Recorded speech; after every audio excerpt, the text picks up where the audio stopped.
Assalamualaikum warahmatullahi wabarakatuh. Halo teman-teman semuanya, apa kabar? Semoga teman-teman semuanya diberikan kesehatan oleh Allah Subhanahu wa Ta'ala. Perkenalkan, nama saya Melda Sartika, mahasiswa dari Program Studi Manajemen Pendidikan Islam semester 6. Saya sebagai moderator sekaligus pemateri dari kelompok 5 mata kuliah evaluasi pendidikan dengan judul Teknik Pengujian Reliabilitas. Saya Siti Khadijah, saya di sini sebagai pemateri kelompok 5 mata kuliah evaluasi pendidikan. Saya Ermitri dari kelompok 5 sebagai pemateri. Saya Eka Nurul Hidayah, saya dari Prodi Manajemen Pendidikan Islam. Saya di sini sebagai pemateri dari kelompok 5 mata kuliah evaluasi pendidikan. Terima kasih. Semoga dengan video pembelajaran yang kelompok kami buat ini, teman-teman bisa mengerti apa itu teknik pengujian reliabilitas.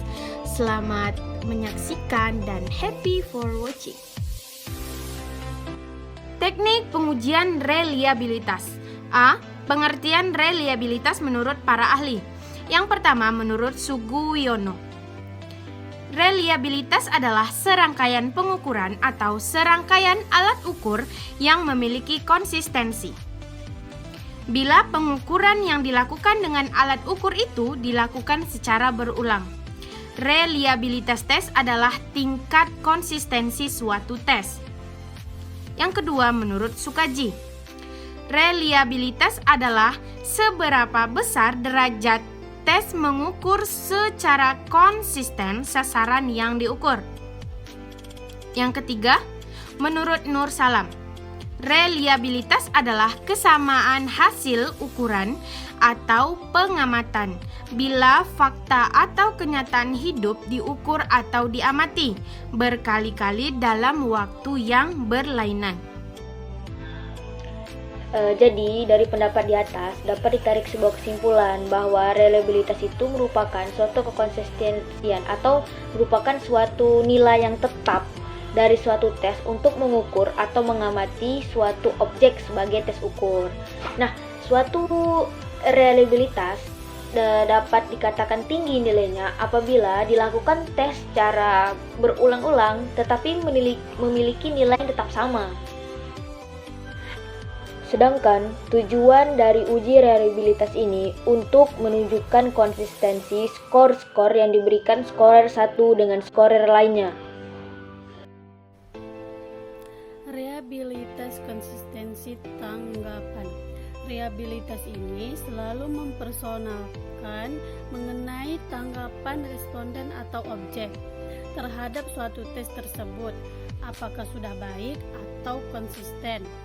Nah, untuk mengetahui apakah suatu tes sudah mantap, maka tes instrumen tersebut harus diuji kepada objek ukur yang sama secara berulang-ulang. Nah, ada 3 mekanisme untuk memeriksa reliabilitas tanggapan responden ini terhadap tes.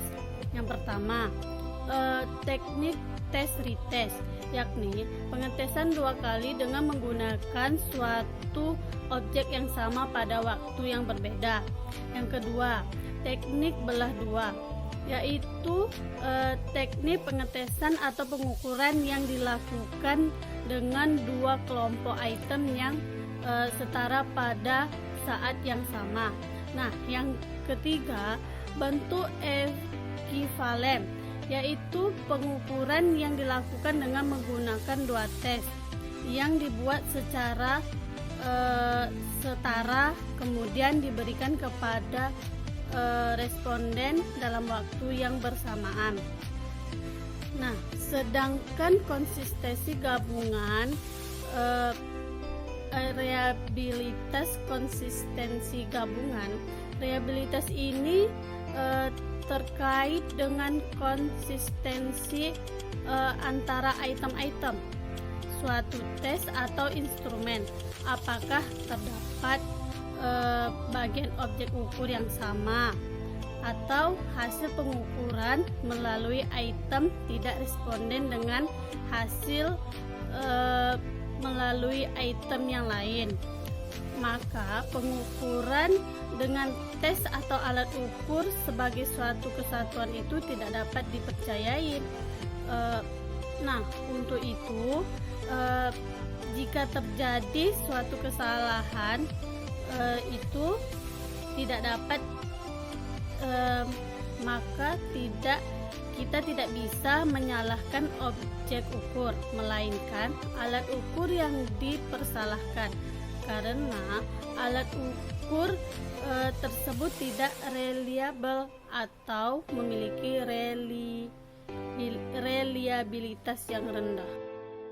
Baiklah, di sini Eka akan menjelaskan tentang faktor mempengaruhi reliabilitas. Yang pertama, ada jumlah butir soal. Di sini dijelaskan banyaknya soal pada suatu instrumen juga mempengaruhi derajat reliabilitas. Semakin banyak soal, maka tes yang bersangkutan cenderung semakin menjadi reliable. Yang kedua, ada homogenitas soal tes. Di sini dijelaskan juga bahwa soal yang memiliki homogenitas tinggi cenderung mengarah pada tingginya tingkat reliabilitas. Yang ketiga, ada waktu yang diperlukan. Waktu yang diperlukan untuk menyelesaikan tugas, semakin terbatasnya waktu dalam pengerjaan tes, maka akan mendorong tes untuk memiliki reliabilitas yang tinggi. Di sini maksudnya, jadi kita itu seperti harus cepat memahami soal dalam waktu yang harusnya tepat dan cepat gitu. Terus yang keempat, ada keseragaman kondisi. Di sini dijelaskan bahwa pada saat tes diberikan, jika semakin seragam maka reliabilitas makin tinggi. Jadi waktu yang diberikan tepat, terus hasilnya juga bareng, selesainya juga bareng, itu akan menjadi reliabilitas yang semakin tinggi. Jadi seterusnya akan seperti itu. Oke, selanjutnya ada kecocokan tingkat kesukaran terhadap tes.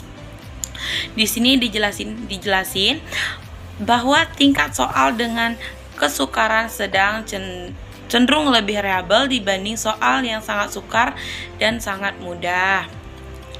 Yang keenam, ada heterogenitas kelompok. Semakin heterogen suatu kelompok dalam pengerjaan tes, maka tes tersebut cenderung untuk menunjukkan tingkat reliabilitas yang lebih tinggi.